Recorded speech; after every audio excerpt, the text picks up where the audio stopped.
Ya, entonces, como les decía, lo primero que vamos a ver hoy, antes de partir con los problemas que les subí a cursos, es estudiar un poquito cosas que ustedes ya conocen, que son las coordenadas cilíndricas, las coordenadas esféricas, pero darles una rigurosidad un poco más grande, un poco más de rigurosidad matemática a esto. Eh, entonces vamos a construir los vectores y cosas que han ido viendo también en cátedra que son algo nuevo para ustedes, que son los factores de escala, ya que son muy importantes para construir los operadores diferenciales, que es a donde queremos llegar ahora en esta parte del curso.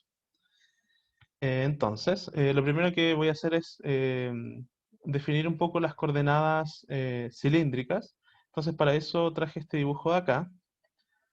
Y lo que típicamente uno hace con coordenadas cilíndricas es extender la noción que ustedes ya tienen de coordenadas polares, que son en dos dimensiones, pero las coordenadas cilíndricas le agregan una dimensión más en el eje Z. Entonces, uno lo que define acá, siempre uno para construir un sistema de coordenadas tiene como de base el sistema cartesiano, ¿cierto? X, Y y Z, ¿ya? Y sobre eso uno construye un nuevo sistema coordenado, como en este caso va a ser el sistema de coordenados cilíndrico. Entonces, uno define esta distancia que va al origen hasta un punto Q y la define como ρ. Pueden encontrar en distintos textos distintas letras, algunos lo llaman R, pero yo ocupo ρ para no confundirme con el de las coordenadas esféricas, que lo vamos a ver un poco más adelante. Uno define esa distancia al origen, define un ángulo, esto hasta aquí es coordenadas polares, ¿no es cierto? Con esas dos coordenadas yo puedo definirme cualquier punto o vector en el plano, ¿no es cierto? Y después lo que yo quiero hacer es extender esto al eje Z, entonces le doy aquí una coordenada Z, que está azul, yo lo voy a llamar Z, entonces lo voy a, ahí Z. ¿Ya? Entonces, ¿se entiende eso? Esa idea geométrica, estas son puras ideas geométricas hasta ahora. Entonces, una cosa que cuando hablé con el profe me insistió un poco en que le hiciera un poco de énfasis, es en que tiene que ver con el principio de superposición de vectores, que uno puede, superponiendo vectores, llegar al mismo punto, o sea, da lo mismo el orden de los sumandos. ¿Qué quiero decir con esto? Que de repente uno se tiende a confundir en coordenadas cilíndricas, porque el objetivo es describir este punto P, que está en el espacio tridimensional. Entonces, uno, para describir esto de la manera más natural posible, lo que hace es usar la intuición que ya tienen de coordenadas polares, que es dirigirme a este punto Q, que es un vector, en el plano, y luego yo simplemente subo hasta el punto P por Z. Ya, pero eso es totalmente arbitrario, eso es una forma de verlo y es la forma más sencilla, pero uno también podría ir, por ejemplo, primero a Z y después me muevo a través del plano, una distancia ρ. Eso es simplemente para que tengan otra manera de pensarlo, porque suele ser medio confuso. Entonces, eso, yo necesito, en resumen, tres coordenadas, que son ρ, phi y z, para describir un punto arbitrario del espacio. Entonces, lo primero que voy a hacer es describir la transformación de coordenadas, que típicamente se denota de esta manera. Entonces, yo digo que va a haber un r de t, o sea, perdón, un r que va a ser función de las coordenadas, ¿no es cierto?, de ρ, de phi y de z, y yo lo quiero construir, esta transformación, la gracia que tiene es que yo la construyo en la base de los sistemas cartesianos, o sea, uso el Xtongo, etcétera. ¿Ya? Entonces, la idea es cómo yo construyo esas cantidades cartesianas a partir de estas coordenadas de acá. Entonces uno lo puede hacer de manera geométrica, ¿no es cierto? Viendo, por ejemplo, esta proyección de acá, en el eje X. Esto va a ser la coordenada X, ¿verdad? Y eso yo sé que por geometría, ¿no es cierto? Aquí tengo una hipotenusa, un triángulo rectángulo, y esto va a ser un cateto adyacente, entonces esto va a ser ρ coseno de phi en Xtongo. Hago lo mismo para y, esto me lo voy a saltar un poco el esquema geométrico, pero si tienen dudas me preguntan. Seno de phi en y tongo, y simplemente en z usamos la misma coordenada cartesiana, entonces va a ser z en z tongo. No sé, ¿con esto tienen alguna duda? ¿Hasta aquí se entendió? Esto es lo que uno llama la transformación de coordenadas. ¿Sí? ¿Hasta aquí claro?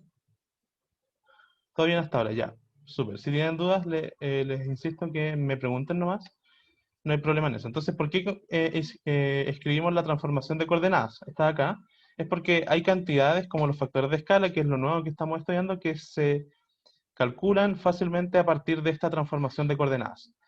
Entonces, tres derivadas que necesitamos calcular van a ser la derivada parcial del vector r, que es la transformación de coordenadas, con respecto a la primera coordenada que la vamos a llamar ρ, y calculamos, simplemente derivar. ¿Y por qué ocupamos la transformación de coordenadas en las bases cartesianas?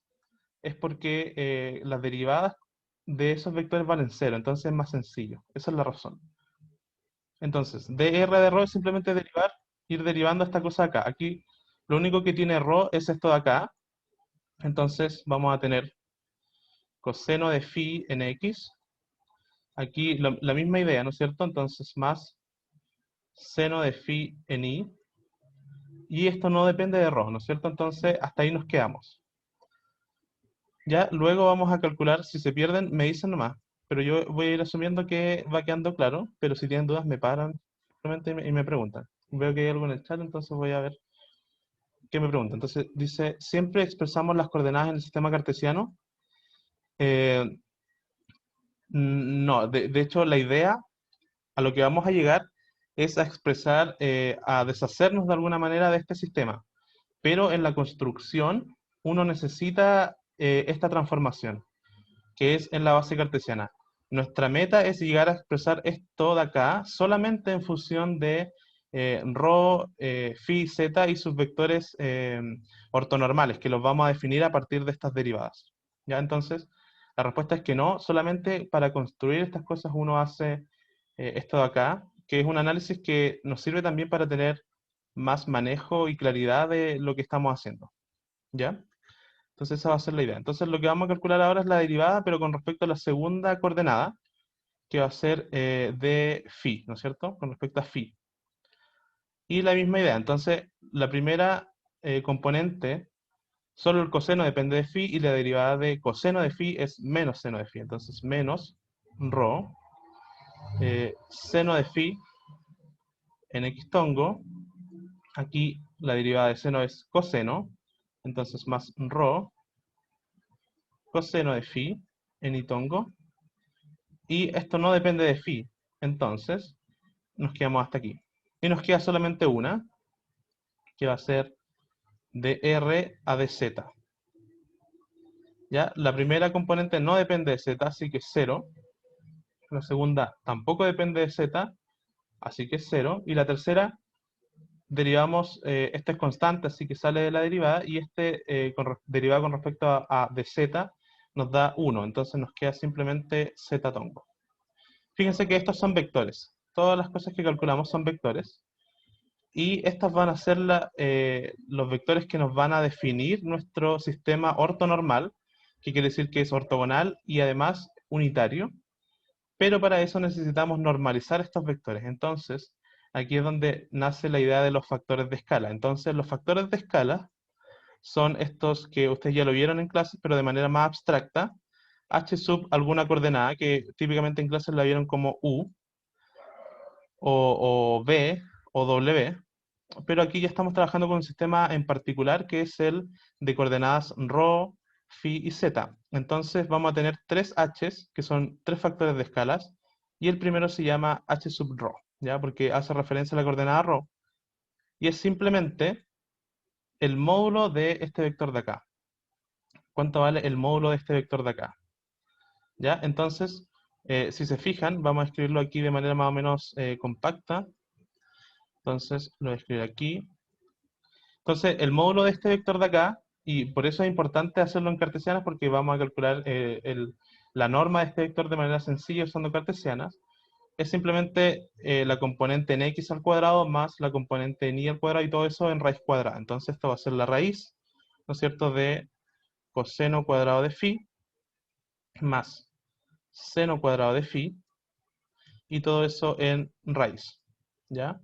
Y esto ustedes saben que es 1, ¿no es cierto? Entonces el factor de escala h sub rho vale exactamente 1, ¿ya? Entonces vamos a hacer lo mismo para h sub phi. Entonces ahora estamos mirando este vector de acá. La misma idea, primera componente al cuadrado, o sea, vamos a tener, bueno, siempre la raíz, ¿no es cierto? Pero la primera componente al cuadrado es rho, rho cuadrado, seno cuadrado de phi, y la segunda es rho más rho cuadrado, coseno cuadrado de phi. Y ahí no tenemos más, entonces esto es en raíz cuadrada. Y esto simplemente ustedes factorizando van a llegar a que esto vale exactamente rho. ¿Ya? Y nos queda una nomás, que es la de este vector. Entonces vamos a calcular la norma rápidamente de ese vector, ustedes ya lo pueden estar visualizando. Tiene una componente nomás, entonces la componente de ese vector que es 1, o sea, raíz de 1 al cuadrado, que es exactamente 1. ¿Ya? Y con eso tenemos entonces nuestros factores de escala. Fíjense que este es el, digamos, distinto, los otros son 1, pero este es rho. ¿Ya? Entonces, después de eso uno puede construirse los vectores unitarios. Ya voy a hacer aquí quizás una línea de división. Ya, antes que todo, mientras hago esta línea de división, les pregunto, ¿hasta aquí se entiende? ¿Se entiende la idea? Después vamos a hacer una derivación análoga para las coordenadas esféricas, entonces la idea es que se entienda más o menos la idea. Esto es todo como una construcción que estamos haciendo. ¿Hasta aquí se entiende? Sí, se entiende. Ya, bacán. Entonces, ahora vamos a construir los vectores unitarios de cada coordenada, o sea, rotongo, fitongo y zetatongo. Eh, y esos simplemente son cada uno de estos vectores, pero normalizados. O sea, va a ser en general, por ejemplo, voy a escribir el primero nomás como ejemplo, el otro lo vamos a calcular directamente. Entonces va a ser 1 partido por h sub rho, que es esta es la normalización del vector por el vector. O sea, el vector era de r a de rho. Ya, ese va a ser el vector rotongo. Entonces, si se fijan, este valía 1, o sea, el h sub rho valía 1, lo vimos acá. Entonces, es lo mismo que el vector simplemente, o sea, es copiar y pegar el vector de arriba. Entonces, si se acuerdan, esto era exactamente coseno de phi en x más seno de phi en y. ¿Ya? Y aquí es lo mismo, o sea, 1 partido, lo voy a escribir nomás, porque no quita tanto tiempo. Entonces, 1 partido en h sub rho por dr a d, esto no es teta, esto es phi, x de phi. ¿Ya? Y entonces, el factor de escala, este es el no trivial, ¿no es cierto? Es rho. Entonces aquí vamos a tener un 1 partido en rho, pero fíjense que en el vector de acá arriba tenemos un rho multiplicando. Entonces, la gracia de ese factor de escala es que nos va a quitar este rho. ¿Ya? Y eso va a hacer que este vector siempre sea unitario, es decir, que su módulo siempre, independiente del ángulo phi, valga 1. Esa es la gracia de los factores de escala, normalizar estos vectores unitarios. Entonces esto va a ser algo así como menos seno de phi en x más coseno de phi en y. ¿Ya? Y finalmente el de z es súper simple porque sería 1 partido en h sub z, y aquí sería dr a dz, y dr a dz es simplemente z tongo, el factor de escala es 1, entonces esto daría 1 sobre 1, que es 1 por z tongo. ¿Ya? Aquí llegamos al siguiente paso. Entonces, ¿hasta aquí se entiende? Sí, Sí. Ya. Súper, entonces, ya, hasta aquí vamos a quedar con esto. Una cosa que se me olvidó hacer desde el principio, y lo vamos a hacer ahora, pero cuando hagamos la de esférica lo vamos a hacer al principio, es que uno tiene que definir dónde están definidas nuestras coordenadas, ya, eso es súper importante, para que no haya ambigüedades y un punto no esté definido dos veces. Que un punto tenga, cualquier punto del espacio tenga solamente un triedro de coordenadas, ¿ya? Y no hayan dos coordenadas, o sea, dos coordenadas diferentes que den origen al mismo punto. Entonces, eso es como la formalidad de esto, que vamos a decir que ρ va a estar definido entre 0 e infinito, ¿no es cierto? vamos a decir que phi está definido entre 0 y 2pi abierto. El abierto creo que lo mencioné la otra vez, pero es para que cuando yo doy la vuelta entera, ese punto no se repita, ¿ya? Porque si yo doy la vuelta entera, hay un punto que va a tener dos coordenadas distintas, ¿ya? Va a tener una con ángulo 0 y otro con ángulo 2pi. Entonces, para que no se repita, uno lo pone aquí abierto. ¿Ya? Y nos queda una coordenada z, que también va desde, en verdad este va de menos infinito hasta más infinito. ¿Ya? O sea, puede tomar cualquier valor en R. ¿Sí? ¿Se entiende eso?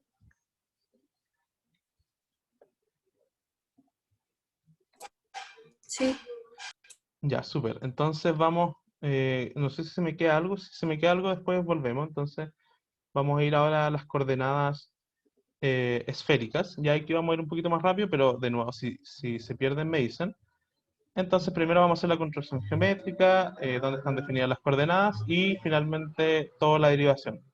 Entonces aquí uno quiere hacer otra cosa en realidad, que es definir esta distancia. Queremos darle una coordenada a esta distancia, directamente desde 0 al punto P que nos interesa, y vamos a definir dos otros ángulos, ¿ya? Que aquí siempre hay confusión, porque en el DFI se ocupa otro, los ángulos siempre van intercambiados entre el DIM y el DFI, entonces yo voy a usar la notación que está usando el profe, que es la del DIM, que es que a este ángulo se le llama phi, que es el ángulo azimutal, que es el ángulo entre el eje Z y el vector que va paralelo al eje radial, y este ángulo lo llamamos θ, que es el ángulo cenital o polar, ¿ya? Que es el mismo que definimos antes como phi, ahora en coordenadas esféricas se llama θ.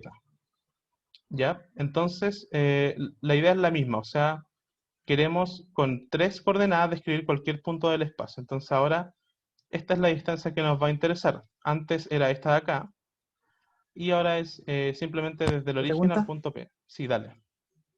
solamente para cachar si lo entendí bien. La notación del div entonces es phi, por ejemplo, si fuera, no sé, si estuviéramos viendo el espacio, Ujú, phi sería el arriba abajo y el. ujú. Ay, ¿cómo se llama el otro?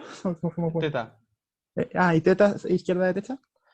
Claro, exactamente. Sí, esa es una buena mnemotécnica. Ya, listo. Así es. Ya, entonces, aquí nosotros vamos a hacer la misma construcción geométrica. Esta es un poquito más engorrosa, pero bueno, si no se entiende me dicen y vamos más rápido, o sea, más lento, perdón. Entonces, lo que yo quiero es primero calcular esta distancia ρ. ¿Se acuerdan? Esta distancia ρ va a ser importante para, simplemente como paso, no la vamos a contemplar en este sistema de coordenadas, pero va a ser importante para la construcción geométrica solamente.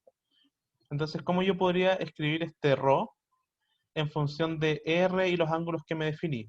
Entonces, fíjense que este, como sección de plano, este es un paralelepípedo.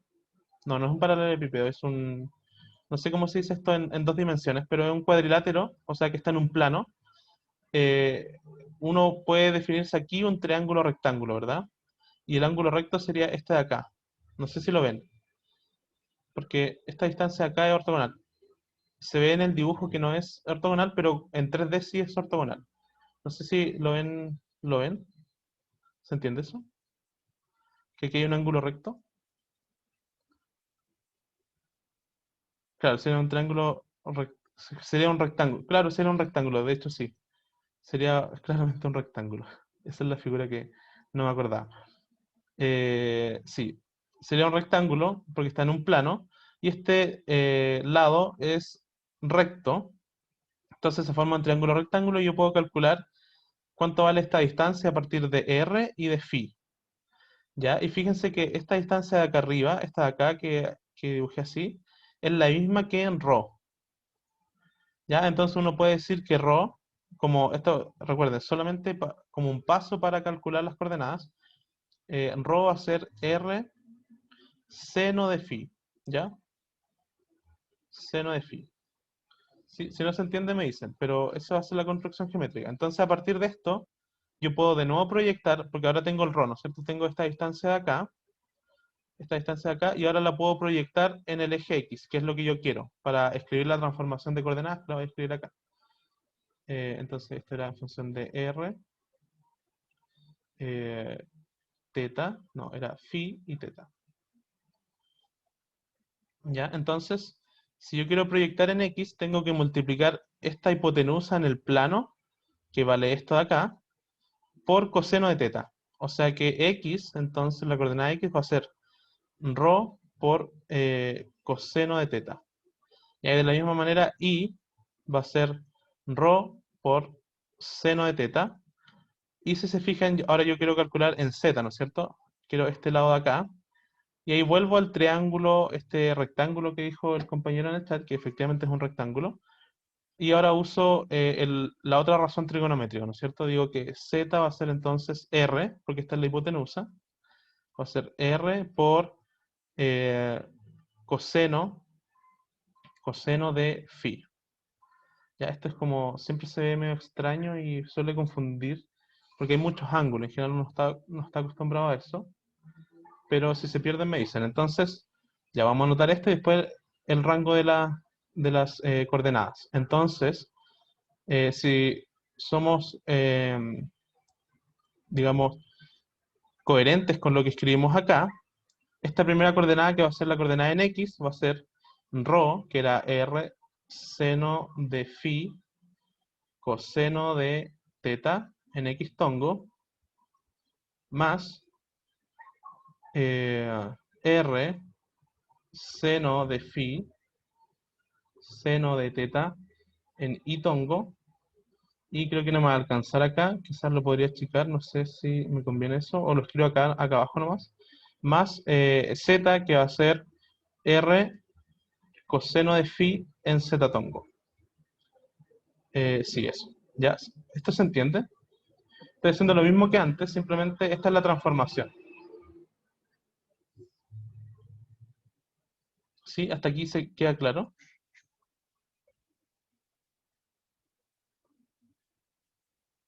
Sí. Sí, ya. Ya, igual si tienen dudas me preguntan nomás. Ya, entonces, ya, esto lo voy a borrar. Esta era simplemente la construcción. Si quedó claro, entonces lo borramos para escribir las otras cosas que nos van a interesar. Todo bien, ya. Entonces, continuamos. Entonces, hasta aquí tenemos eso y ahora vamos a construir. Voy a borrar estas rayas de acá. eh, Porque esas son las coordenadas simplemente que vamos a utilizar. Ahora lo que voy a hacer es lo mismo de antes, o sea, calcular las derivadas de este vector con respecto a las coordenadas. Entonces la primera coordenada aquí es R. Y ahí esto, coordenada esférica, es harto más trabajo que las coordenadas cilíndricas, pero tampoco es tanto, ¿ya? Entonces, aquí derivamos con respecto a R, entonces nos va a quedar seno de phi, coseno de teta en X tongo. Derivamos este de acá, que va a ser más, entonces, seno de phi, seno de teta en Y tongo, y la derivada de este con respecto a R. ¿Ya? Aquí solamente hay un R, que derivado con respecto a R es 1, entonces me queda más coseno de phi en Z tongo. ¿Ya? Y las siguientes la voy a calcular de la misma manera, entonces de R a d phi, de R de phi, entonces, bueno, hay que hacer las derivadas, entonces las voy a ir haciendo rápido, pero si se pierden me dicen, entonces menos, no, aquí es más, R, coseno de phi, coseno de teta en X tongo, y aquí sí es, creo que, no, aquí sigue siendo más, entonces más R, coseno de phi, seno de teta en Y tongo, y aquí me queda un menos, aquí sí hay un menos, menos R, porque la derivada de coseno es menos seno, entonces seno de phi en Z tongo. Ya, y tenemos la última, ¿no es cierto? Que va a ser de R a d teta. Entonces este vector es afortunadamente un poco más corto, ya van a ver por qué. Entonces la primera es la derivada de coseno, que es menos seno, o sea, aquí menos R, seno de phi, seno de teta, y aquí vamos a tener más, entonces R, seno de phi, y la derivada del seno es coseno, ¿no es cierto? Coseno de teta, en Y tongo, y fíjense que la tercera componente en Z no depende de teta, entonces nos quedamos simplemente hasta acá, ¿ya? Entonces, como, no sé cómo lo había notado en la parte pasada, acá abajo eran los factores de escala. Ya, entonces, aquí hay que calcular la norma de los vectores. Entonces, llevamos media hora en esto, entonces lo vamos a hacer más o menos rápido. Vamos a calcular el factor de escala. El primero sería naturalmente, ¿no es cierto?, h sub r, que es la norma de este vector. Ya, entonces, este no sé si hacerlo simplemente, darles el resultado. Podríamos hacer este primero y el resto se los dejo para ustedes, que lo ejerciten. Entonces, el primero sería raíz de la primera componente al cuadrado, o sea, seno cuadrado, si se fijan, es súper como tedioso, pero esto hay que hacerlo alguna vez en la vida, ¿no es cierto? Entonces, esta es la vez que tienen que hacerlo en este curso de cálculo avanzado. Entonces, la primera componente al cuadrado más la segunda sería seno cuadrado de phi, seno cuadrado de teta, y la tercera sería la última, ¿no es cierto? Coseno cuadrado de teta. Entonces todo eso en raíz cuadrada.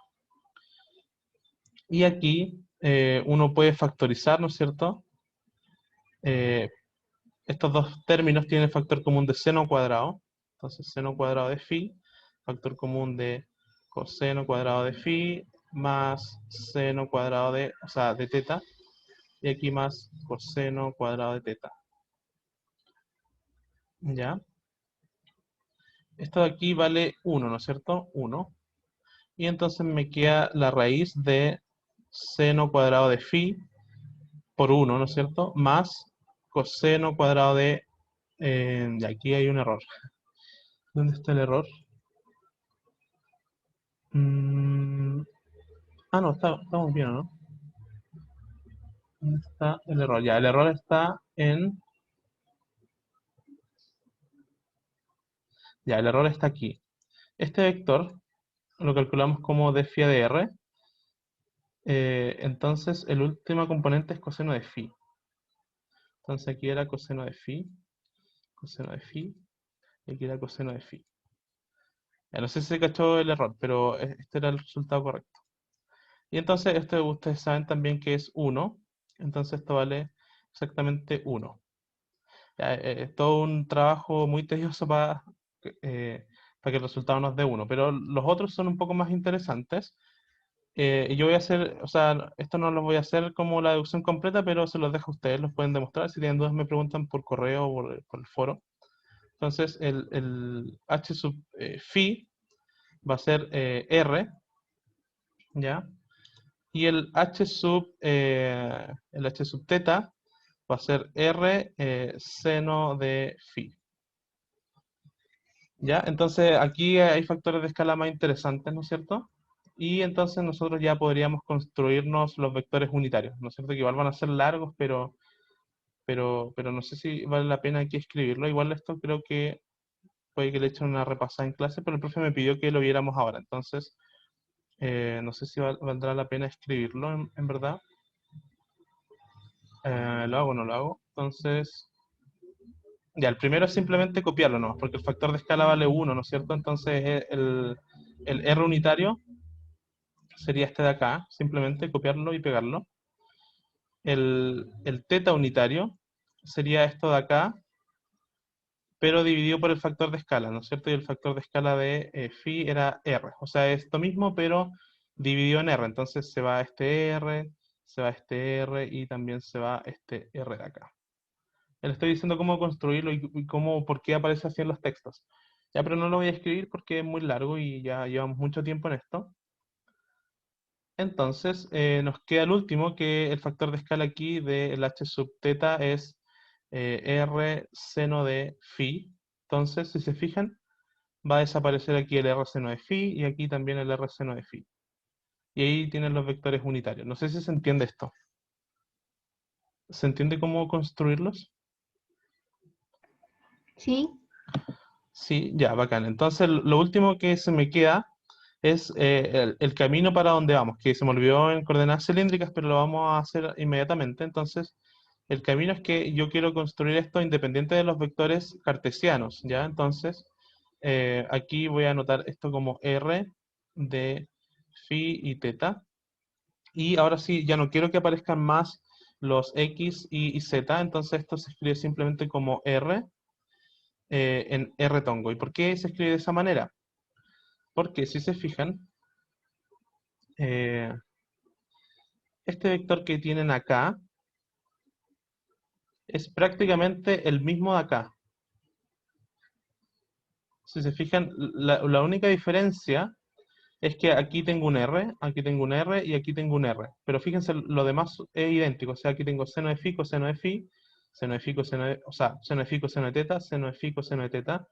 Aquí tengo seno de phi, seno de teta, seno de phi, seno de teta. Y por último, coseno de phi, coseno de phi. O sea, y esto, recuerden que este de aquí define el R tongo, ¿ya? Entonces, lo que yo tengo aquí en el vector posición es simplemente R por R tongo. ¿Sí? ¿Se entiende eso?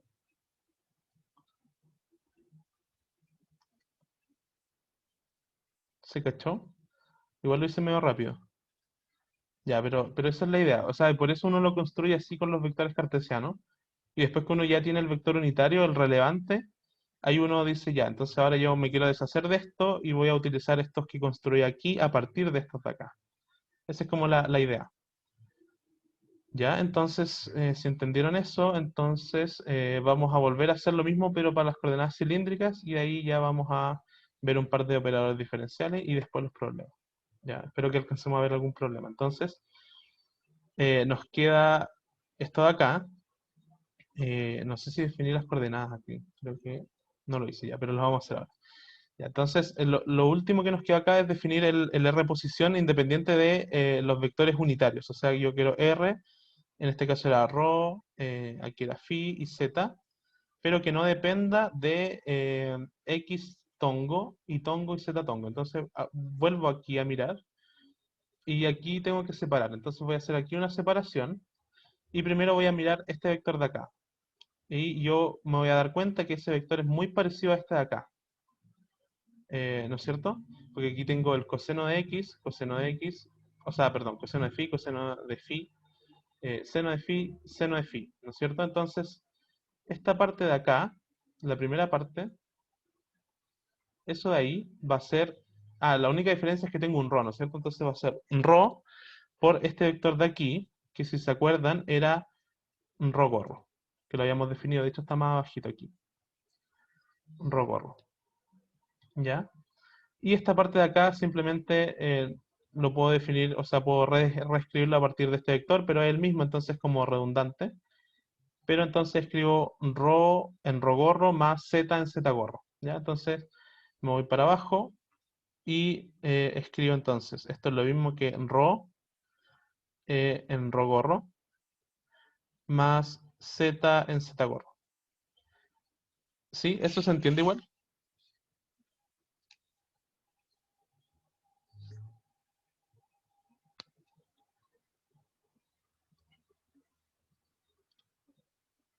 ¿Sí? ¿No?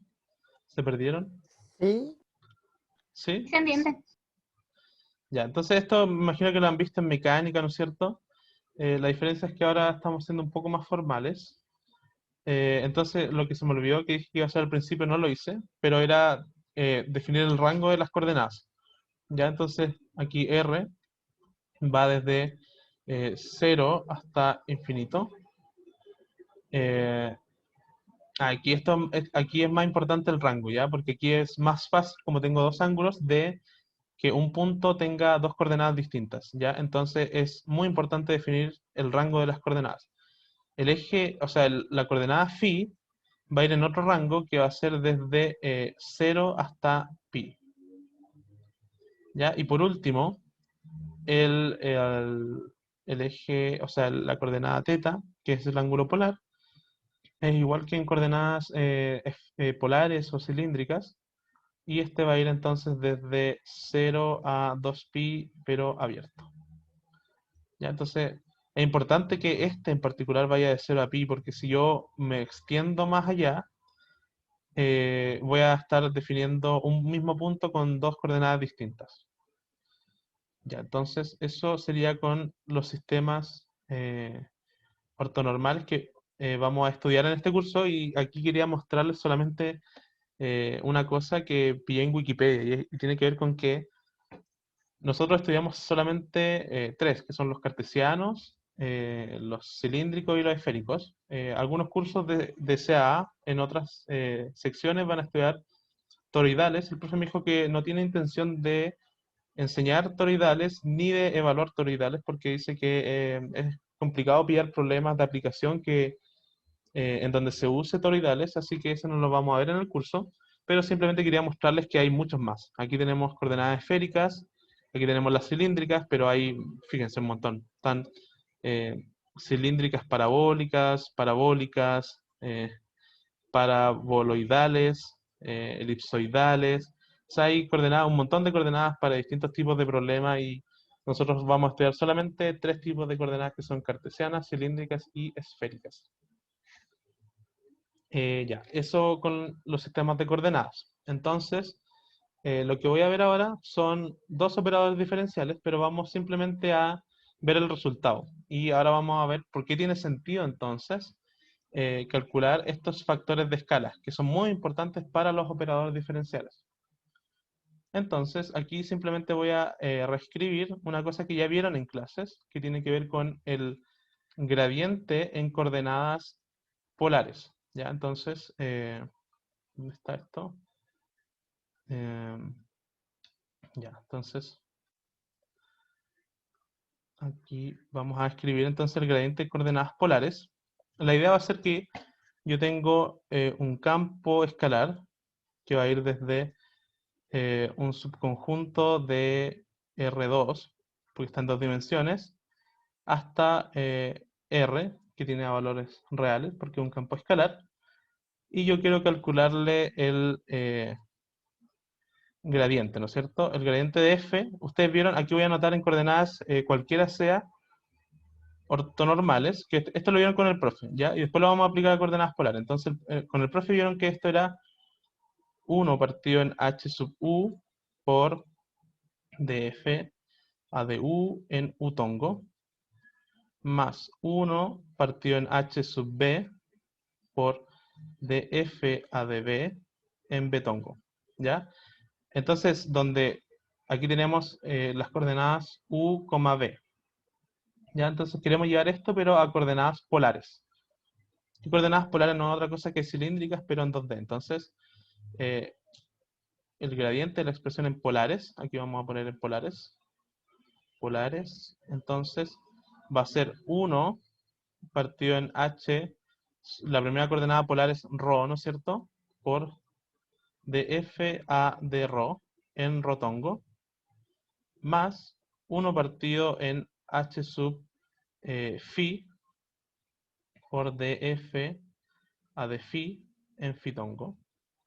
¿Ya? Y nosotros podemos calcular, ir un poquito más allá, ¿no es cierto? Porque sabemos que sabemos cuánto valen estos factores de escalas, ¿ya? Porque lo acabamos de calcular. Entonces, de aquí es donde nacen, no sé si vieron todas esas fórmulas en mecánica, si se acuerdan.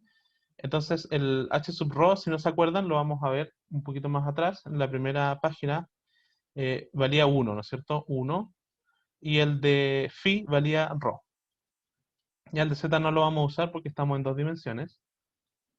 Entonces, aquí vamos a tener entonces, este valía 1, acuérdense. Entonces, esto es simplemente df a de rho, en rotongo, más 1 partido en rho por df a de phi en fitongo. Eso, entonces ahí tenemos una expresión para el gradiente en coordenadas polares. ¿Hasta aquí se entiende? Sí. Ya, bacán. Si alguien tiene alguna duda hasta ahora. ¿No? ¿No hay dudas? Ya, entonces, ya, me queda solamente ver una cosa que la voy a ver simplemente desde el apunte de clases. ¿Ya? Están viendo el apunte, ¿verdad? O sea, la clase del profe, ¿cierto? Sí. Sí. Ya, bacán. Entonces vamos simplemente a repasar esto. No lo voy a anotar en el OneNote para que no se extienda tanto esto y veamos los problemas. Entonces aquí vamos a ver por qué es súper importante los factores de escala y todo lo que construimos. Y vamos a ver por qué es interesante saber estos sistemas de coordenadas y cómo nos pueden simplificar mucho la vida cuando hacemos un cálculo. Entonces, la idea va a ser calcular la divergencia. La divergencia aplica sobre un campo vectorial, a diferencia del gradiente que aplica sobre un campo escalar. Entonces, en cartesiana se define así como la derivada en x de la primera componente más la derivada en y de la segunda componente más la derivada en z de la tercera componente. Entonces, lo que uno quisiera es calcular esta divergencia en cualquier sistema de coordenadas. Por lo tanto, uno expresa el campo en este sistema de coordenadas, o sea, en vez de tener un F1 en X, tengo un FU en U, un FB en B y un F omega en omega tongo. Recuerden que esto llevado a lo que vamos a hacer puede ser R, phi y teta, o podría ser rho, phi y z, ¿ya? Entonces, lo que uno hace es usar aquí la regla del producto. Lo que vamos a hacer primero es calcular la divergencia de la primera componente nomás. Fíjense que aquí en este paréntesis está solo la primera componente de este campo vectorial f. ¿Ya? Y aplicamos la regla del producto. O sea, la regla del producto nos dice que calculamos el gradiente de la componente escalar por el vector más la componente escalar por la divergencia del vector. ¿Ya? Esa es una regla de la cadena simplemente. Y el profe dice que este término es fácil porque ya sabemos cómo calcular el gradiente, lo acabamos de hacer. Y este es más difícil porque tenemos que calcular la divergencia de U. ¿Ya? Entonces aquí, esto es simplemente para que entiendan el cálculo, más que nada para que lo tengan presente y vean de dónde viene. Entonces, el profe lo que hace aquí es, este problema lo separa y dice ya, ok, voy a calcular solamente este término de acá, que es la divergencia del vector unitario U. Y después voy a generalizarlo. Esa es como la idea del profe. Entonces, el profe se da cuenta de esto, de que el U unitario, por construcción, es ortogonal a los otros dos. Esto es cómo construimos los vectores, para que sean ortogonales, ¿no es cierto? Y esta igualdad acá no nos dice más que U es perpendicular a B y perpendicular a W. Y eso lo sabemos por construcción porque son una base ortonormal. Y luego entonces reemplaza este U gorro acá y lo tiene aquí. Entonces, esto es lo mismo que esto de acá, ¿no es cierto? Porque reemplazó simplemente aquí el U gorro por esta expresión de acá. Luego hace un ni quita ni pone, que multiplica por los factores de escala. Aquí es donde empiezan a jugar una gran relevancia los factores de escala. Entonces los agrupa de una manera conveniente. Entonces, si se fijan, lo que hace acá es multiplicar dos factores de escala, los asociados a estos vectores, y también los divide al mismo tiempo. ¿Ya? ¿Hasta aquí se entiende lo que estoy hablando? Ya vamos a llegar a un resultado que nos va a servir para calcular, pero hasta aquí se cacha más o menos la idea. Sí, se entiende. Ya. Sí. Entonces, aquí aplica de nuevo regla del producto, porque fíjense, tenemos esta parte de aquí que es un escalar, y esta parte de aquí que es un vector. Entonces, la regla del producto nos dice que cuando hago la divergencia de un producto, tengo que calcular el gradiente de la parte escalar, que es esta parte de aquí, por el vector. Este es el vector. Más la parte escalar, ¿no es cierto? Y multiplicado por la divergencia de solamente el vector. ¿Ya? Regla del producto. ¿Ya? Y aquí viene una parte que es media turbulenta, que es calcular estos gradientes, ¿ya? Esto uno lo puede calcular directamente de lo que vimos antes, porque ¿se acuerdan que era la derivada con respecto, por ejemplo, si yo quiero calcular esto en coordenadas curvilíneas, sería la derivada de esto con respecto a B en betongo normalizado por el factor de escala, y la derivada de B con respecto a B es 1, por lo tanto tengo 1 partido en el factor de escala en betongo, y lo mismo para W, ¿ya? Y después, no sé si vieron esta identidad, pero es algo que si no lo vieron lo vamos a demostrar más adelante en el curso. Si no lo vieron, hagan un acto de fe y créanme que esto es 0, pero lo vamos a ver cuando veamos cálculo tensorial. Y esto es 0, por lo tanto lo que hace el profe aquí es reemplazar esto de aquí, porque fíjense que ya, aquí se pueden perder. Entonces, ¿cuál es la idea de todo esto? que aquí yo tengo el b tongo, entonces yo el b tongo lo puedo despejar de aquí, ¿no es cierto? B tongo sería h sub b por el gradiente de b. ¿Sí? ¿Eso se entiende? Que aquí yo también puedo despejar omega, o sea, w, perdón, w tongo, y decir que w tongo es h sub w por gradiente de w, y lo reemplazo acá. Me gustaría poder rayar, pero no puedo rayar creo aquí en Chrome. Pero ¿se entiende la idea hasta acá? Ya estamos llegando al final. ¿Sí? ¿Me confirman si se entiende o no se entiende? Lo volvemos a explicar si es que no se entendió.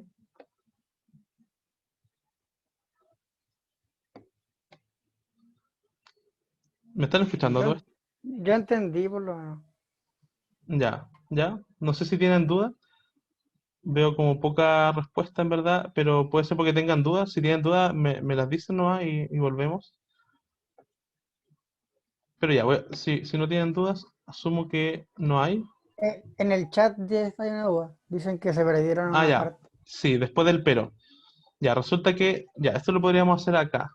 Sí, aquí porque lo tenemos aquí. Entonces, esta era la parte general.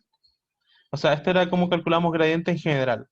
Entonces, la pregunta es, ¿qué pasa si es que este f es simplemente la coordenada b? O la coordenada u, por ejemplo. Si f vale u. Entonces, lo que me dice la regla es que yo tengo que calcular el factor de escala, ¿no es cierto? Entonces, el gradiente de f va a ser, si es que vale u, esto solamente si es que vale u, va a ser 1 partido del factor de escala de u por du a du, ¿no es cierto? Esto vale 1 en u tongo. Y después tengo que calcular más, ¿no es cierto?, el factor de escala de b por du, porque esa es mi función, a de b, en b tongo. ¿Ya? Y este de aquí vale 0, porque son coordenadas independientes. Y este de aquí vale 1 porque es de u a de u, y eso vale 1. Entonces, finalmente, si yo llevo hasta acá, sorry el desorden, pero para que se entienda lo que escribió el profe nomás, el gradiente f sería algo así como 1 partido del factor de escala de u por u tongo. Esa es como la idea. ¿Sí? ¿Se entiende ahora? ¿Se entendió esto? Ya. Entonces, esa es como la idea de acá. El gradiente de b, que es otra coordenada, nosotros hicimos la de u, pero es simplemente cambiar b por u. Nos queda 1 partido del factor de escala de b por b tongo, y para w es lo mismo. Ya, entonces, con eso uno puede reemplazar aquí arriba. ¿Ya? Sabiendo esta identidad de acá, que no sé si la vieron, pero si es que no la vieron, la van a ver. Uno puede demostrar que entonces la divergencia de u, que era lo que estamos calculando, es esto de aquí. ¿Ya? ¿Y por qué eso? Porque lo que vimos, lo que acabamos de demostrar simplemente era que este término de aquí vale 0. ¿Ya? ¿Sí? ¿Alguien tiene alguna duda? Sí, Ujú, la dale. identidad esa que da 0 ¿Sí? es como un doble gradiente, ¿o no? ¿O Claro, o no? sea, no exactamente, porque aquí vamos a estudiar esto con más detalle. Resulta que aquí esto en general es muy complejo de demostrar usando solamente cálculo vectorial. Entonces uno se pasa un poquito y ve cálculo tensorial, que es un poco más complejo, donde vamos a ver índices. Y ahí uno ve que hay tensores, vamos a ver estudiar el Levi-Civita, que es un tensor muy especial que nos va a servir para demostrar identidades. Y aquí simplemente tiene que ver con las derivadas. Van a haber derivadas cruzadas que se van Ah, a ir cancelando. claro, que no van a tener como dependencias, ¿o no? Y por eso da 0. Claro, de alguna manera pasa eso, sí, exactamente. Ah, ya. Sí, porque van a haber Gracias. derivadas que se van a ir, claro, como Claro, claro. cancelando y eso. Ya, entonces Gracias. lo vamos a estudiar en todo caso con más detalle más adelante, cuando veamos cálculo tensorial, que es una parte que a mí me gusta en particular mucho. Y entonces, ya, pero siguiendo con este cálculo, entonces lo que vemos es que este término de aquí vale 0. Por lo tanto, la divergencia de U simplemente es esto de acá. ¿Ya? Y entonces uno puede reagrupar esto volviendo atrás, ¿no es cierto? Porque nosotros calculamos solamente la divergencia de U-tongo, ¿ya? Que era esta parte de aquí. Pero uno puede calcular de nuevo esto de aquí. Y esto ustedes lo saben calcular, pues es más o menos fácil porque eh, esto es simplemente lo de acá, ¿no es cierto? De nuevo volver a esto, a esta definición. Ya, esta definición de acá, pero ahora en vez de tener la coordenada, yo voy a decir ahora, voy a aplicar esa fórmula para cuando f chica es fu, ¿ya? Entonces ahí hago el cálculo de nuevo, reemplazo esta f por fu y me va a quedar algo que yo puedo calcular, ¿no es cierto? Y al final ya le estoy dando los pasos más o menos como guía para que después ustedes lo revisen con más detalle. Nos va a quedar entonces esta expresión de aquí, ya que es la relevante.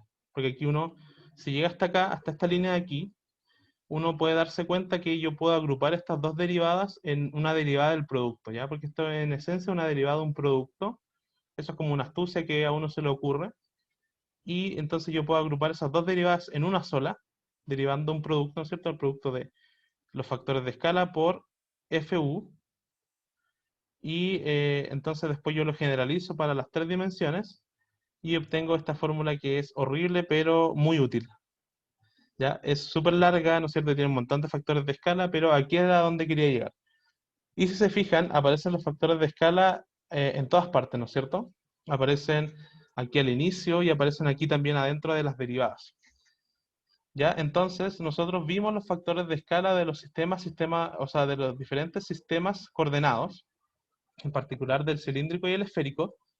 Entonces, vamos a utilizar esta fórmula, pero en esta clase solamente vamos a utilizar la de cilíndricas. Ya, entonces eso es lo último que vamos a hacer antes de empezar los problemas, que va a ser escribir esto, pero en coordenadas cilíndricas. ¿Ya? Entonces eso ya es lo último de, antes de comenzar con los problemas. Entonces voy a anotar de nuevo la fórmula. Entonces la divergencia de f nos decía que era, entonces aquí tengo que poner un 1 sobre todos los factores de escala, o sea, h sub u, h sub b y h sub w.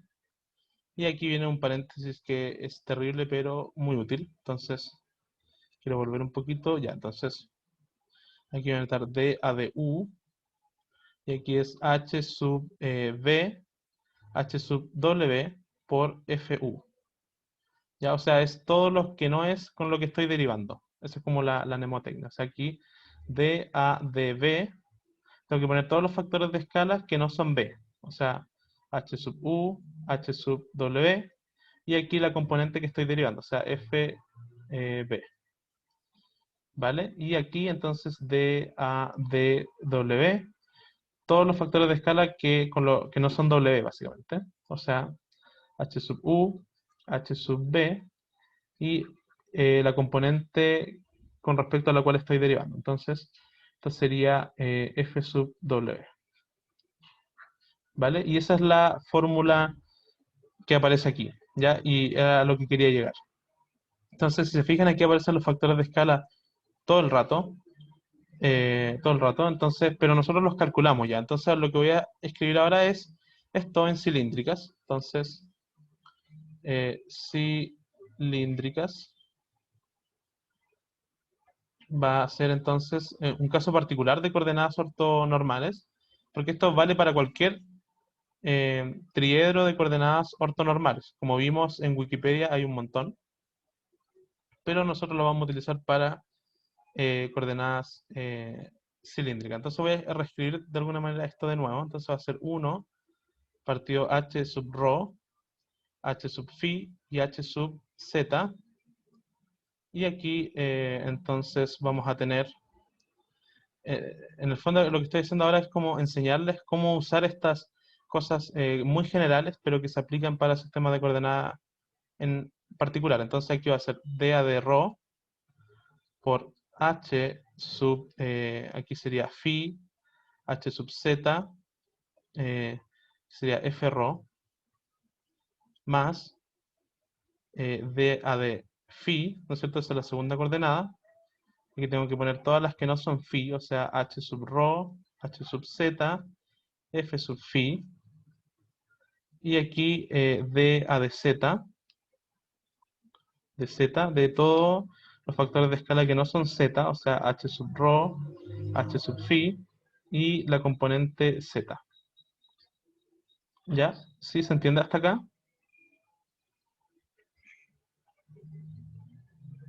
¿Sí? ¿Tienen alguna duda?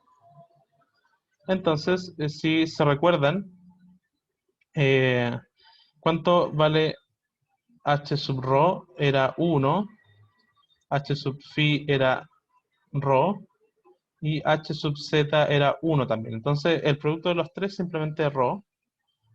Y ahora vamos a ir calculando esto de manera más, para que quede algo más usable, ¿no es cierto? Entonces, dA de rho, h sub phi es rho, h sub z es 1, o sea, nos queda rho por f rho, más dA de phi, y aquí tengo h sub rho es 1, h sub z es 1, así que aquí simplemente es, puedo anotarlo así si quieren, de phi a de phi, de f sub phi a de phi, y más de a de z, ¿no es cierto? Aquí tenemos que h sub rho es 1, h sub phi es rho, entonces aquí voy a tener rho por fz. ¿Ya? ¿Hasta aquí se entiende? Solo que les pregunto cada rato, pero es para asegurarme de que vayan entendiendo, que es la idea, ¿no es cierto?, del auxiliar. ¿Ya? Entonces, ya, bacán. Entonces, lo que voy a hacer ahora es simplemente distribuir esto. O sea, voy a escribirlo esto como aparece en los formularios, más que nada. Entonces, voy a distribuir este 1 partido en rho. Entonces, ¿cómo se escriben los formularios? Uno dice 1 partido en rho, d a de rho por f rho. Después, de nuevo, el 1 partido en rho aparece acá, 1 partido en rho por df phi a de phi. Y aquí aparece algo importante, ¿no es cierto? Porque rho no depende de z, por lo tanto puede salir de la derivada. Entonces aquí tendría algo así como el 1 partido en rho de acá, ¿no es cierto? 1 partido en rho. Este rho que sale de la derivada me quedaría por rho y me quedaría de fz a dz. Ya, y este de aquí se cancela. Eso es como lo importante. Entonces, como se cancela, este lo corro aquí. Ya. Entonces, hasta aquí, esta es la fórmula que quería demostrar. O sea, que quería, no sé si demostrar, pero escribir para que la usemos. ¿Hasta aquí se entiende?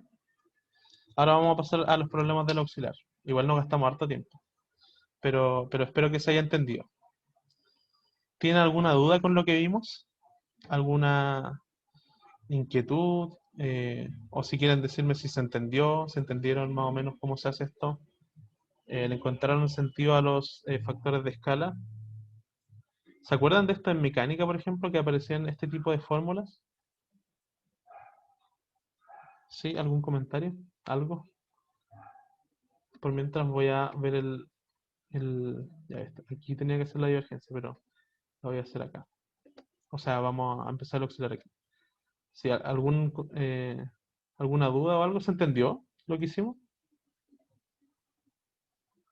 En mecánica lo usamos harto, claro. Sí, pues en mecánica cuando uno eh, calculaba, ¿qué ocupaba? Creo que ahí uno utilizaba más el rotor, sí, más que la divergencia, para ver que un campo era conservativo y eso, y también el gradiente. Quizás la divergencia no la han visto antes, quizás en CB puede ser, pero acá en mecánica había más el rotor y eso. Pero son cosas parecidas. Entonces, antes de partir, una cosa que puede ser una pregunta para ustedes, o sea, que puedan tener ustedes, es ¿por qué tantos operadores? ¿No es cierto? Entonces, o sea, no hay una respuesta única, pero una respuesta que puede clarificarles eso es que cuando uno tiene una función de una variable, que son las que estudiaban en cálculo diferencial, uno solamente podía estudiar cómo cambiaba la función a lo largo del único eje que existe, que era el eje X. Por lo tanto, existía una sola derivada, pero cuando uno ya se va a espacios con más dimensiones, uno se hace distintos tipos de preguntas, como por ejemplo, cuando uno tiene una función escalar, pero en más dimensiones, en R3, por ejemplo, uno se pregunta cómo cambia esa función escalar en los distintos ejes. Y ahí aparece la noción del gradiente, que es derivada que surge a partir de las derivadas parciales o de las derivadas direccionales, y entonces uno necesita empezar a calcular más derivadas. Y por ejemplo, esto es solamente como intuición antes de que partamos los problemas. eh, ¿Por qué, por ejemplo, después estudiar el rotor, que se escribe como así, el rotor, o la divergencia, que se escribe así, ¿qué otra cosa más hay? El laplaciano también, etcétera? Es porque, bueno, les voy a dar como una intuición de estos dos, en verdad, como de este y de este, que son para campos vectoriales. Y tiene que ver con que cuando uno tiene un campo vectorial que son como flechitas, ¿no es cierto?, que uno tiene en el espacio, como vimos en la auxiliar pasada, uno, por ejemplo, puede tener este tipo de campos vectoriales, ya que puede que se repita acá, pero en una sección puede que cumpla esto, por ejemplo. Y lo que mide el rotor tiene mucho que ver con el nombre, es cuánto rota alguien que se para aquí. Por ejemplo, un cilindro que yo pongo acá, la pregunta es cuánto rota, si yo lo pongo acá. Y la respuesta es que a mí me gustaría estudiar cuánto rota este cilindro. ¿Por qué? ¿Qué es lo que pasa? Que si este cilindro yo lo pongo aquí, hay esto lo podríamos interpretar como una fuerza, ¿no es cierto? Este vector, una fuerza más grande en esta dirección que en esta, ¿no es cierto? Entonces, no se van a equilibrar y por lo tanto este cilindro que yo pongo acá en este campo vectorial va a tender a rotar, ¿no es cierto? Y en este caso tendería a rotar en esta dirección, ¿no es cierto? Entonces, el rotor lo que hace es darme una medida de cuánto rota cuando yo pongo una esfera, un cilindro, en un campo vectorial. Por ejemplo, si yo tuviera un campo vectorial así uniforme, que todas las flechas van en lo mismo, aquí yo pongo un cilindro, por ejemplo, y veo que la fuerza en esta dirección hacia allá es la misma que la que va hacia allá. Entonces, si yo aplico como las nociones de torque, son iguales en ambos lados y por lo tanto el rotor aquí de este campo valdría 0. Por ejemplo, este sería el U1, el campo vectorial 1, y este sería el campo vectorial E2. Entonces yo diría aquí que el rotor de E2 vale 0. Eso es para darle como una noción del rotor. ¿Se entiende eso? Y la divergencia tiene que ver con creación de campo vectorial. O sea, por ejemplo, esto lo vieron en Electro probablemente. Si lo están dando ahora lo van a ver también. Es que cuando yo tengo una carga, como que las líneas salen de esa carga.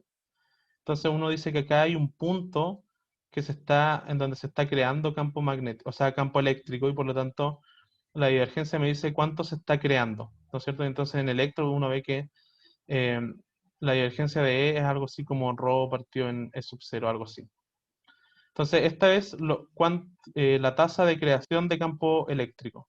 Entonces, simplemente para darle una intuición, o sea, esto me dice cuánto campo se está creando en un punto y esto me dice cuánto está rotando en un punto. ¿Ya? Simplemente eso. ¿Ya? Y ahora vamos entonces con los problemas del auxiliar. No creo que alcancemos a hacer todo, pero el otro día hablé con el profe y me dijo que da lo mismo si les ponía más problemas de los que alcanzáramos a responder. La idea es que les suba la pauta y que eso, básicamente que hagamos los que alcancemos simplemente. Y después vamos viendo qué pasa. ¿Ya? Entonces, igual son problemas más o menos sencillos. Yo creo que lo alcanzamos a hacer al menos el P1 y el P2. ¿Ya? Entonces, antes que todo, ¿cómo van? O sea, ¿cómo se sienten ahora? ¿Están muy cansados, cansadas? No sé si les ayudaría quizá una pausa de 5 minutos. Díganme ustedes. Yo al menos estoy bien. ¿Estáis bien? Ya. Ya, si están bien, hagamos la P1. No son problemas tan complicados. La idea era que lo denso estuviera al principio y los problemas sean simplemente aplicaciones. Ya, entonces, ya, hagamos el problema 1. Problema 1 nos dicen que tenemos un campo escalar, que es este que ya lo hemos estudiado en problemas anteriores, en el auxiliar 1. Y nos dicen que hagamos el cambio de variable hacia las coordenadas polares y luego que calculemos el gradiente en coordenadas polares. ¿Ya? Entonces, entonces el campo en coordenadas cartesianas es x cuadrado más y cuadrado, ¿no es cierto? En el auxiliar pasado le calculamos las líneas de campo y el gradiente, ¿no es cierto? En coordenadas cartesianas, pero ahora lo vamos a hacer en coordenadas polares. Entonces, uno sabe que ρ yo lo puedo definir como x cuadrado, la raíz de x cuadrado más y cuadrado. ¿Ya? Entonces, si yo expreso, y también teta, esto creo que lo vieron con el profe.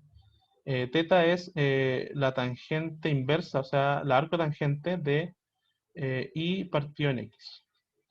Ya eso son como la transformación de coordenada inversa. Ya, porque vimos que la transformación de coordenada para el otro lado era algo así como que X, cuando yo quiero ir a coordenadas cartesianas, es rho coseno de phi. Ya. Y aquí hay un problema, lo vamos a ver al tiro. Seno de phi. Ya que nosotros utilizamos coordenadas phi para el ángulo polar, pero aquí no conviene porque llamamos phi también a nuestro campo escalar. Entonces, por eso vamos a cambiar el ángulo polar como teta, ¿ya? Solo por esta vez. ¿Ya? Fue mala mía, no me di cuenta que le puse phi también al campo escalar, pero teta aquí está jugando el rol de phi. ¿Ya? Entonces, estas eran las coordenadas, la transformación de polares a cartesianas, y esta es la transformación inversa. Ya, creo que eso lo han visto también antes. O sea, el rho es el módulo de el vector posición y el ángulo es la tangente inversa de y partido por x. ¿Ya? Entonces, así vamos a utilizar la transformación de coordenadas, no, así, para reemplazar acá. ¿Ya? Entonces lo que queremos es encontrar un phi de rho, teta. ¿Ya? Entonces, fíjense que en este caso nosotros podemos decir que esto no depende de teta, de hecho, solo depende de rho, ¿no es cierto? Porque reconocemos un rho aquí, ¿no es cierto? Hay un rho cuadrado, de hecho. Entonces esto es rho cuadrado. Si eso se entiende hasta aquí, ¿se cacha que aquí hay un rho cuadrado?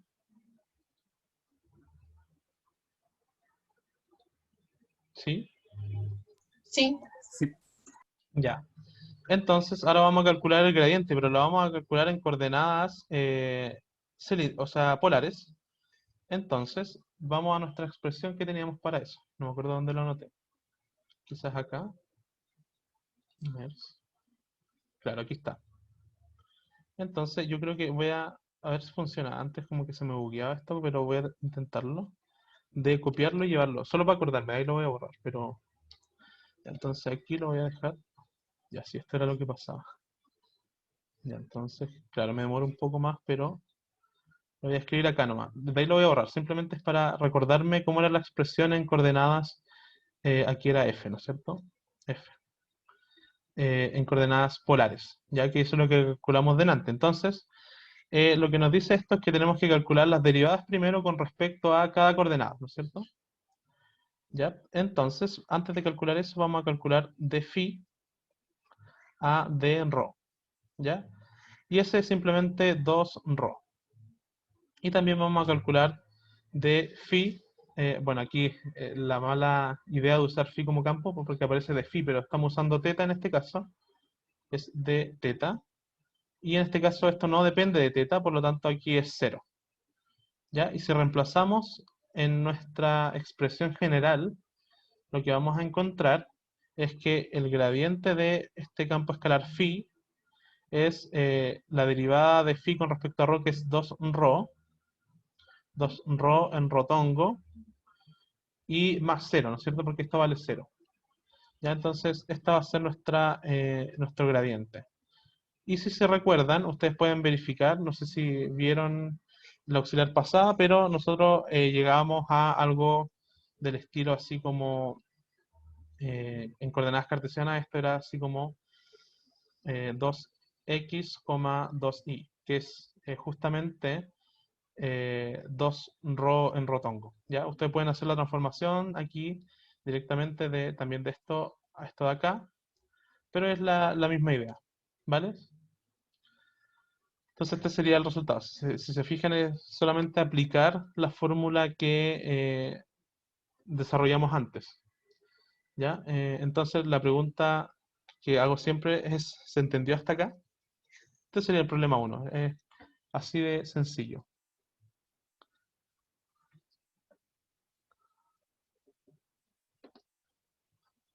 Ya, súper. Entonces, vamos con el problema número 2. Problema número 2 un poquito más difícil, pero tampoco es nada muy descabellado. y nos piden calcular la divergencia de E que está en coordenadas cilíndricas. Entonces, nosotros justo antes de esto desarrollamos cómo se escribe la divergencia en coordenadas cilíndricas. Por lo tanto, vamos a ir a buscar esa expresión y vamos a escribirla. Entonces, la expresión estaba por acá. Estaba aquí, ¿no es cierto? Entonces, para simplemente aplicarla. Entonces, era esta de acá. La idea de esta auxiliar es que se familiaricen con todos estos operadores, los factores de escala, y también que puedan notar que tienen una utilidad, ¿cierto? Entonces, aquí vamos a hacer la pregunta 2. Ya, esto era lo malo que pasaba cuando copiaba. Ya, pero creo que ahí está mejor. Ya, entonces, esto lo voy a anotar aquí simplemente para recordarme, ¿no es cierto? Este era el campo, la divergencia de F. Divergencia de F. Ya, entonces, en nuestro caso, nosotros tenemos un campo E. Ya, eso es lo que nos dice el enunciado. ¿Y qué más nos dice? Que tiene una forma súper extraña, que es esa de ahí, que es algo así como ρ partido en z, creo. A ver, ¿cómo era? Rho partido en z, ¿no es cierto? En rotongo, más coseno de phi. Ahora sí estoy usando bien el phi. En phi tongo, más, y aquí era menos, en realidad, menos z3 partido en h3 en z tongo. Y entonces, la idea es que se familiaricen con esta fórmula, que aprendan a usarla, que no es muy complejo, de repente es medio largo el álgebra, pero nada muy difícil. Entonces, lo primero que conviene es calcular estas componentes, ¿no es cierto?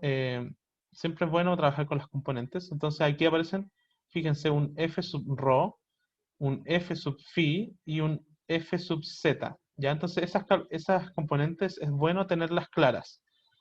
Entonces, en este caso, nuestro campo es E. Entonces vamos a calcular E sub rho, que es la componente que acompaña al rotongo, que sería esta de acá, ¿no es cierto? Entonces nuestra E sub rho va a ser rho partido en Z. ¿Ya? Entonces el E sub phi va a ser coseno de phi y el E sub Z va a ser menos Z a la 3 partido en H a la 3. ¿Vale? Entonces, fíjense que lo que nos pide la fórmula de la divergencia son estas tres derivadas. Entonces vamos a calcular esas derivadas por separado y vamos a partir por esta de acá. Fíjense que no es necesario calcular df phi, o sea, df rho a de rho, sino que hay que multiplicarla por un rho para derivar. ¿Ya? Entonces, lo que queremos calcular es d a de rho por e rho, ¿ya? Y eso, si se fijan arriba, es lo mismo que d a de rho de rho cuadrado, porque aquí tenemos un rho y aquí tenemos otro rho partido en z, ¿sí? Y esto es 2 rho partido en z. ¿Ya? Y hacemos lo mismo con las otras dos, o sea, necesitamos calcular d a de phi, de simplemente f phi, o sea, en este caso sería e phi, y el phi es coseno de phi. Entonces, esto es lo mismo que la derivada con respecto a phi de coseno de phi, que ustedes saben muy bien que eso es menos seno de phi. ¿Ya? Y el último, que yo creo que me alcanza a entrar acá en lo que me sobra de espacio, sorry por el desorden, es o sea, la derivada con respecto a z de ez, y eso es lo mismo que d a de z de menos z a la 3 partido en h a la 3, que estoy mirando acá. ¿Ya? Entonces, eso es lo mismo que menos 3z cuadrado partido en h a la 3. ¿Sí? ¿Se entiende eso? ¿Se está entendiendo?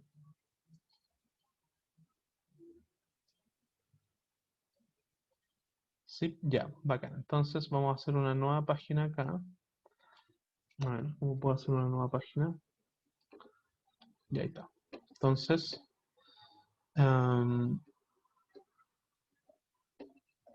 Ya, entonces finalmente, reagrupando todo, la divergencia de E es algo así como, vamos a escribir la primera componente.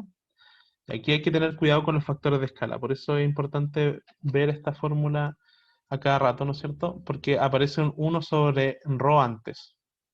Y ahí lo que calculamos era 2 ρ sobre z. Entonces, es 1 partido en ρ por este 2 ρ partido en z se van a cancelar los ρ. No sé si lo ven más o menos claro. Pero lo que calculamos aquí era este término de acá. Por lo tanto, este 1 partido en ρ va a cancelar con este ρ de acá. ¿Ya? Entonces, el primer término va a ser 2 partido en z. Después, el segundo término es 1 partido en ρ. De nuevo aparece un 1 partido en ρ. Hay que tener cuidado con eso. Y nos piden esta derivada de acá. Entonces, 1 partido en ρ por menos seno de phi. O sea, entonces, lo anotamos aquí. Menos, menos 1 partido en ρ seno de phi. ¿Ya? Si tienen alguna duda me dicen. Y por último, ya no aparece ningún factor de escala acá, por suerte. Entonces, simplemente de fz a dz, que es lo último que calculamos. O sea, menos 3z cuadrado partido en h a la 3. O sea, aquí menos 3z cuadrado partido en h a la 3. ¿Sí? ¿Se entendió? Con esto terminamos el problema número 2. ¿Se fijan? No es tan complejo. Por ahora. ¿Se entendió? ¿Sí se entendió? Ya, súper. Si tienen alguna duda, me dicen nomás. Ya estamos llegando. Me acuerdo que les dije que quería mantenerme en 1 hora, así que yo creo que alcanzamos a hacer el problema 3 y el 4 lo dejamos como propuesto. Recuerden, no sé si se acuerdan, la auxiliar pasada vimos este mismo problema, pero la gracia ahora es que ustedes lo hagan, pero en coordenadas esféricas, ¿ya? Entonces, ahí ustedes tienen que jugar un poquito con el operador nabla en coordenadas esféricas, usando los factores de escala que calculamos antes, y pueden llegar al mismo resultado que se obtiene por cartesianos, ¿ya? Pero vamos a hacer el problema número 3. Entonces, el problema número 3, que es un problema que después vamos a revisitar de nuevo, y ahora vamos a calcular solo un aspecto que es más o menos sencillo, pero después vamos a revisitar, como les digo, es cuando tenemos un campo con simetría cilíndrica. ¿Ya? Ya, entonces un campo con simetría cilíndrica es cuando es de esta forma, ¿no es cierto? F de ρ, phi, z es una función que solamente depende de ρ en rotongo. O sea, tiene dos condiciones. Primero, que vectorialmente solamente hay componente en ρ, esa es la primera condición. Y la segunda es que la componente de ρ solamente depende de ρ. ¿Ya? ¿Se entiende eso? Eso no es como algo de todos los campos. Por ejemplo, el que vimos antes. Ya, este no tiene, por ejemplo, este sería como. Esta parte de aquí sería con simetría cilíndrica, pero como tenemos más términos, este campo no tiene simetría cilíndrica. ¿Se entiende eso? Ah, y fíjense que además, ya, ni siquiera la primera componente satisface la simetría cilíndrica, porque esta función no solamente depende de ρ, sino que también depende de z. Entonces, no hay por dónde que este campo tenga simetría cilíndrica. Porque no se satisface ninguna de las dos condiciones. Recuerden, las dos condiciones eran, uno, que solamente tuviera componente en ρ, y la segunda, que la componente en ρ solo dependa de ρ. ¿Ya? Y para ser más enfático, fíjense que en el campo anterior, el de la P2, la componente en ρ que es esta de acá es ρ partido en z, o sea, depende de ρ y depende de z. Por lo tanto, este no tiene simetría cilíndrica. ¿Ya? Entonces, la gracia es calcular la divergencia de este campo. ¿Ya? Entonces, lo que queremos calcular es la divergencia de f. Entonces vamos a volver, este es más o menos sencillo, vamos a volver a copiar la fórmula de la divergencia en coordenadas cilíndricas. Entonces, vamos a copiarlo simplemente para que nos recordemos. Lo voy a dejar acá. Y este lo voy a copiar un poquito más abajo, ¿ya? Entonces, ya creo que aquí queda más o menos claro. Entonces, vamos a calcular f de ρ. ¿Cuánto vale f de ρ? Vale exactamente f chica y es solamente depende de ρ. F sub phi, en este caso, aquí uno podría interpretar como más 0 por phi tongo más 0 por z tongo, ¿no es cierto? Entonces, esta componente vale 0 y fz también vale 0, ¿ya?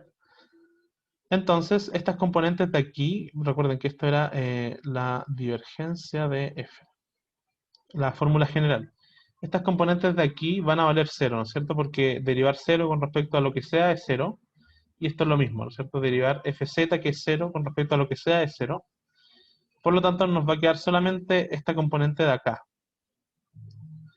Entonces, fíjense que ya lo tenemos casi listo. Entonces, la divergencia de f es 1 partido en ρ por la derivada con respecto a ρ de ρ por f ρ, que es en este caso f de ρ. F de ρ. ¿Ya? Entonces, lo que voy a hacer es desarrollar este producto acá, esta derivada del producto, y me va a quedar entonces 1 partido en ρ, y aquí un paréntesis. Entonces, la derivada del primero es 1, ¿no es cierto? Por el segundo sin derivar, o sea, simplemente f de ρ, más el primero sin derivar, o sea, ρ, por la derivada del segundo, o sea, f' de ρ. ¿Sí? ¿Se entiende eso? Y aquí entonces voy a simplemente distribuir este factor de escala en cada uno de los términos. Entonces me va a quedar f de ρ partido en ρ. Esta f parece un ρ, pero es una f. Más, ¿cierto? Y este factor de escala se va a cancelar con este de acá. Y me va a quedar simplemente más f', f' de ρ. Entonces un resultado simpático de qué es lo que pasa cuando uno tiene un campo con simetría cilíndrica. Pero este no es el más simpático de todos. El más simpático, como yo les decía, vamos a revisitar este problema para más adelante calcular también la divergencia de un campo con simetría cilíndrica. Y este sí que es un resultado súper interesante, pero todavía no hemos visto el rotor. Por lo tanto, va a quedar para más adelante. Pero es para que sepan que este problema lo vamos a revisitar en un tiempo más. Entonces, la pregunta es, ¿quedó claro hasta acá? Vamos a quedar con este problema. Son justo las 7:30, así que yo creo que es una buena hora para terminar. No sé qué les parece a ustedes. Si tienen alguna duda, me dicen. Y si se quedó claro también, para que me vaya con la sensación de que aprendieron. Entonces voy a primero